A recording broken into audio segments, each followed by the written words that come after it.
Hey guys, how's it going? Welcome back to my channel. My name's Alyssa and I build Lego sets. So every week on my Instagram story I post polls and let you guys vote on which set I'll be building next. So it's been a little bit since I've talked to you guys, well at least it's been for me.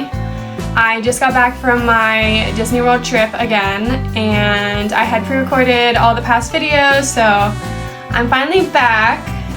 So I did post a poll. It was between the Mandalorian and the Dark Trooper, and this week the Mandalorian won, so I'm gonna do that one.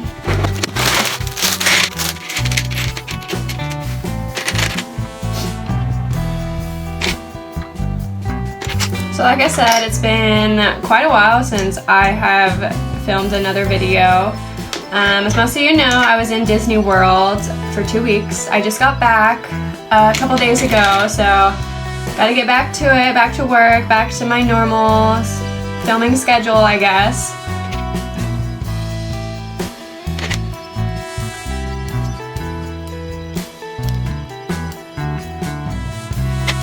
I have some new plans coming up for my page, so I decided I'm gonna start filming other things than just Legos and posting those on Saturdays. It's gonna be called the Saturday series. I have a bunch of different ideas, some really cool things coming up, talking more about my trip and some things I got. I got some really cool things, and so you guys should look out for those videos.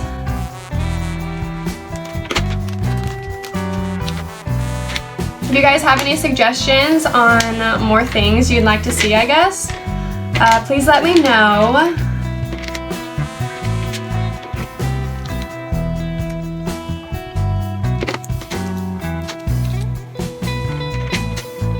But you know, back to the set. So this is obviously the Mandalorian helmet or head or whatever you want to call them. This is set number 75328. This set has 584 pieces. It came out in March of 2022, so it's a couple years old.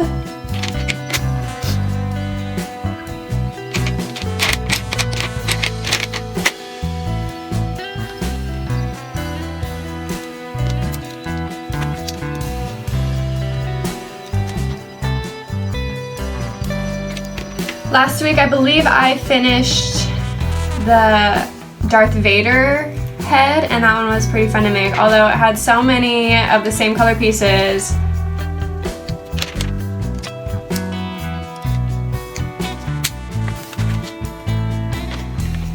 But yeah, back to a little bit of my new series. I don't want to give too much away, but I'm thinking of doing some like haul videos of things that I got while I was in Disney World, and maybe introducing my cats, and maybe doing like day in the life of what I do every day, basically. I think they're going to be a little bit shorter videos, but just something else to post and see more into my life, I guess. So I'm excited to start doing those. I'm pretty sure I will have my first one up on Saturday, so look out for that. I'll have to see if I'm able to film everything, which I should be able to.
we're done with part 1. Looks like this is probably the middle of the helmet.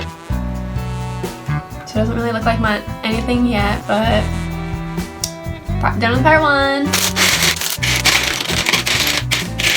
Alright, we're on to part 2, and it looks like there's so much gray.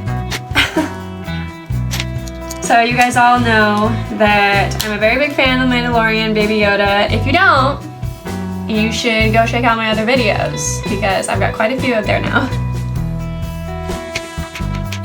So there's not a whole lot more I can talk about The Mandalorian, so I thought that I would talk more about my trip that I just went on, and things I did, and how things went, and that kind of stuff. So my trip kind of started out pretty crappy. At least the flight did. I don't know if you guys have seen, but there's a lot of problems going on with United Airlines. And of course my flight was United. I've never had an issue before in the past with United Airlines, but I guess this wasn't really like their fault. So I like to take the red-eye flights, and when I land, it's in the morning, and I have the rest of the day to kind of do whatever I want to do, recover, get in my hotel, figure all that stuff out, and then the next day I'm ready to go. So my flight was supposed to leave around 10 o'clock at night. So I always get there early to the airport just to make sure that I can get through security and everything like that. I'd rather sit for a while than be late to my flight, so I hate how much gray there is. Fun fact, I absolutely hate the color gray. That's my least favorite color.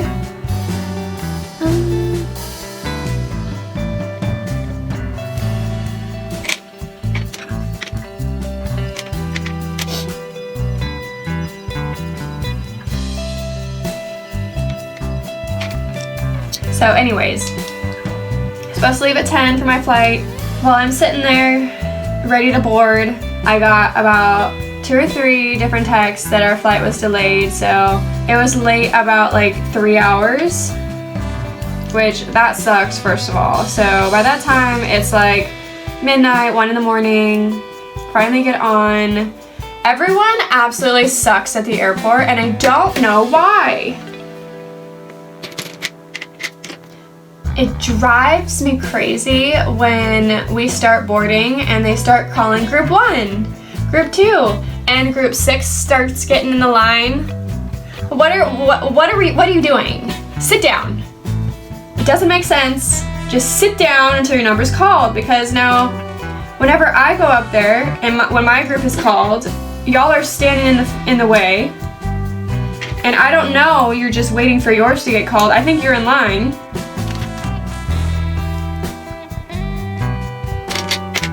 Other thing that drives me absolutely nuts is when we are getting on the plane and there's a line and you're putting your stuff up and you sit down, you get up again to grab more stuff, figure out what you want while you're sitting down. You had so much time before you boarded to figure out all the stuff you need on the plane, all the stuff you want to leave in your carry-on. Figure it out before. In fact, we had 3 hours extra to figure that out, and you still couldn't do it. So yeah, people drive me nuts at the airport. Anyways, finally get everyone on, everyone's situated, everyone's sitting down. We finally take off. Half an hour later, one of the flight attendants gets over the intercom. Anyone on board medical personnel? So apparently someone was having some sort of health problems. I don't know if they had a heart attack. I don't know what was going on. But I could see them helping a lady up in front, and sure enough, a little bit after that, the pilot gets on the intercom. We have a medical emergency. We're going to have to take a emergency landing. So I am already exhausted. We have to land the plane now after half an hour of being on board. So we land, we're on the tarmac, and it looked like in the movies when all these ambulance and police cars and everything like that come into the plane, and we all have to sit down and so that they can get the person off, whatever. And then the pilot gets on the intercom again. Basically, this airport is a ghost town because it is in the middle of the night. There is no one that can connect the plane to the airport. I don't remember what that thing's called. But anyways, so we're sitting there. It's been like an hour now. Still sitting there. Still haven't found a single person to come and help us to get off the damn plane. And then finally someone arrives. And then we are informed that the entire flight crew has timed out, so they need to find a completely new crew. They need to refuel, so we have to get off the plane, every single person, sit there for, I think I sat there for around 4 or 5 hours before they figured out a new crew and were able to board us back up. At this point, I would have already been in Orlando before we even left again. It wouldn't have been that bad if it was not in the middle of the night. So it's about 6, 7 o'clock in the morning, and that's when we can finally leave again. So we have only been half an hour into our trip to Orlando. I have 5.5 more hours to go. So I finally get there. Instead of it being a 6-hour plane trip, my trip ended up being 12 hours. I was on a plane, 12 hours, middle of the night, finally landed in Orlando. I've never been so tired. But thankfully, the room was ready when I got there. Just put everything away, and I went to sleep at like 6 o'clock. And I didn't wake up until the next morning to go to the park.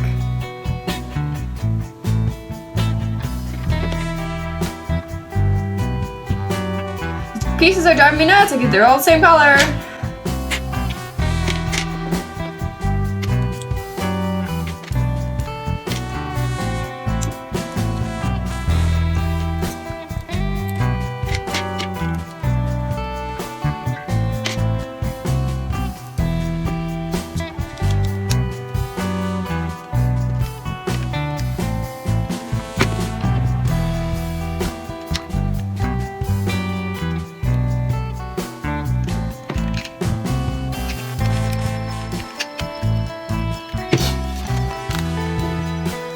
So yeah, that was my crazy flight story, I guess. I'm just glad it wasn't me that had the medical problem or emergency or whatever it was.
we're done with part 2. It's starting to be the top of his helmet. Looking pretty cool so far. I feel like this is going a lot faster than they usually do in each part, which is kind of cool.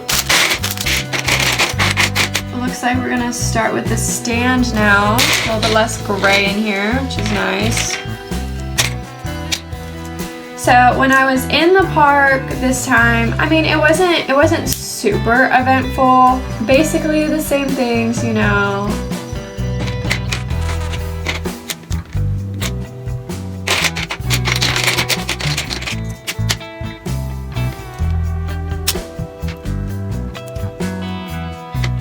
But yeah, I basically, whenever I go, I kind of just stay at the parks. I don't really go anywhere else in Florida. I don't think I could go anywhere else in Florida, knowing that I could be in Disney World instead, so. But yeah, like I said, I was there for 2 weeks, but I landed and I got there on a Wednesday, so for that first half, for those first couple days until about the Monday, the parks were so empty. And then that Monday, it hit with all the kids on spring break. And those, groups of high school kids, unsupervised, no adults, drive me nuts. They're so rude and obnoxious and don't take any consideration of like other people. Like there was a couple incidences at restaurants that I could not believe. So I was in a restaurant. It's called the Liberty Tree Tavern. Basically it's like a Thanksgiving buffet type of meal, I guess you want to say. I think it's pretty good. It's one of my favorite places actually to eat in Magic Kingdom because it's not that expensive and you get a lot of food with it that'll fill you up for majority of the day. So I feel like it's pretty worth it. So I got sat, and then the table next to me were these kids. They were, I want to say, like freshman, sophomore maybe. And it looked like, or they were there for like a band situation. And there was no adults, no nothing. It was 5 kids. And as soon as I walked in, they are pounding on the tables, screaming, trying to show off as much as they possibly can. And they did that the entire time they were there. And another table had a baby, and the baby was sleeping, and they woke him up, and it was just this big old thing. And it was actually really funny when they got the bill because they weren't planning on tipping. That's one thing. Okay, so I used to work at a restaurant, as most of you may know, and kids don't tip, ever. They never tip. They never plan to. Don't think it applies to them. I've never gotten a tip from anyone in like high school-ish, I guess. I guess at this restaurant, it's automatic gratuity if you're over 5 people, and they were 5 people. So when they got the bill, they were in a full-on panic because they were not planning on tipping. And the tip was an extra like $70 or something like that. But somehow figured it out in the end, and like good for that server. Like that server deserves it for the shit that he had to deal with those kids. And I just couldn't believe it. I was never like that as a kid, and I cannot believe how bad some of these kids are.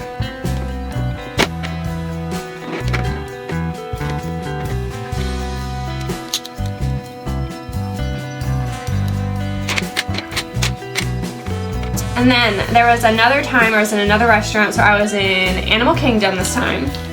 And I was in the Yak and Yeti, which by the way, if you're in Animal Kingdom and you need somewhere to eat, the Yak and Yeti is fantastic. It's delicious. So good. Anyways, these 4 high school boys got sat at a table.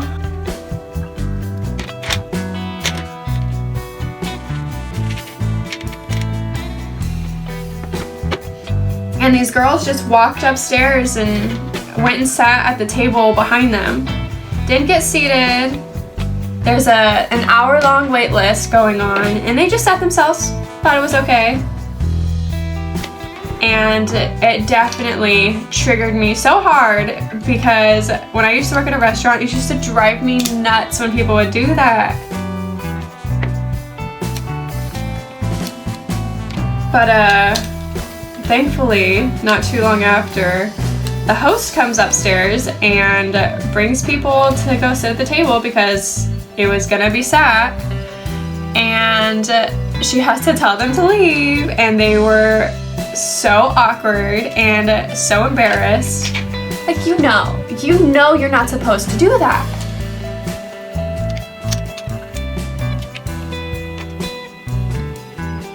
I don't know, I feel like before COVID, like, kids weren't that bad, and now after COVID, things have just kind of changed for a lot of people, which really sucks. But, or I just used to never really notice things like this.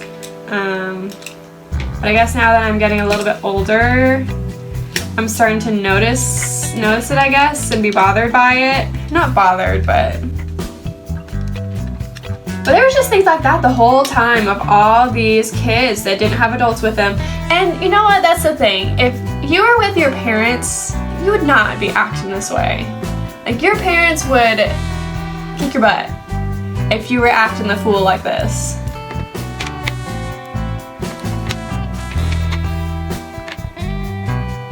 Because it's like the kids that was with their parents didn't bother me at all. All well behaved for the most part, I mean.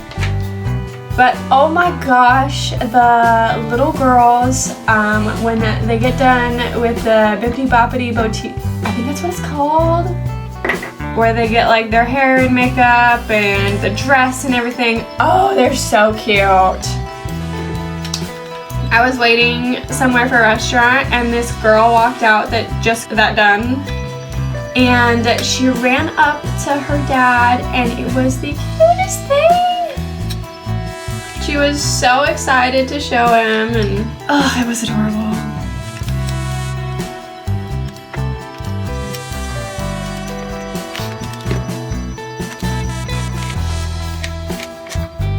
But yeah, kind of talking about dressing up. So you can't really like dress like characters when you're an adult. I think the oldest you can is around like 13, but you can Disney bound, which I think is really, I think that's a great idea. But I decided to make these dresses, and they're basically made from like vintagey Disney bed sheets, and I made it into a dress, and I made a couple of them, and I have never been so popular in my life. It was like I was a little celebrity walking around Disney, and everyone was complimenting me on my dresses. I was skipping lines because cast members loved my dress, and they were so cute too. I'll leave pictures, or at least I'll try to leave pictures. I always forget, so you guys can see what they looked like, but I think they turned out so cute, and apparently everyone else did too, so that was really cool.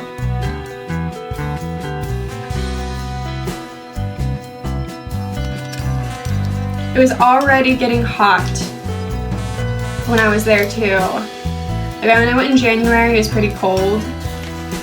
I basically just wore jersey shirts the whole time I was there in January, and then this time, I think I wore a jersey shirt once. The rest of the time it was so hot, but I mean, perfect weather for a dress, so it kind of worked out.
you guys so much for watching. I will catch you guys next time.